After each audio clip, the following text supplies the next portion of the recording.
अल्पसंख्याक विकास महासंघातर्फे आज खडकी पोलीस स्टेशनला निवेदन देण्यात आले, परमिशन घेण्यात आले।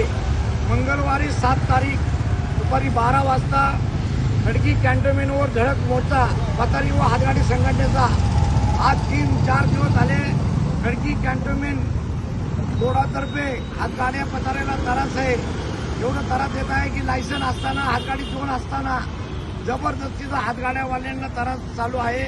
गोरगरीब हातगाडीवाले हातगाडी 2 मध्ये हातगाड्या असताना पोलीसच्या मार्फत त्रास देत आहे। त्यासाठी मंगळवारी समजा हातगाडी खडकीकरांना आव्हान आहे, खडकीकरांना आव्हान आहे 7 तारीख मंगळवार 12 वाजता दुपारच्या समजे तयार राहा। पुण्यातून निघणाऱ्या मोर्चा खडकी कॅन्टोन्मेंटवर साहेबांना हे निवेदन देणार आहे।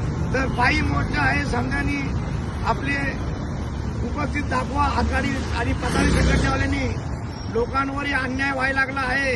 आम्हाला संविधानाने जगायचा अधिकार दिला आहे, मेहनत करायचा अधिकार दिला आहे आणि आज 3-4 दिवस झाले हातगाड्यावर बंद आहे, उपासमारीची वेळ आलेली आहे। तर अल्पसंख्याक विकास संघटना रफिकभाई कुरेशीच्या वतीने पूर्ण खडकी बाजारला आव्हान करतो, हातगाडी पथारी संघटनेने संदेश यावं, नम्र विनंती। जय भीम, नमस्कार, जय महाराष्ट्र।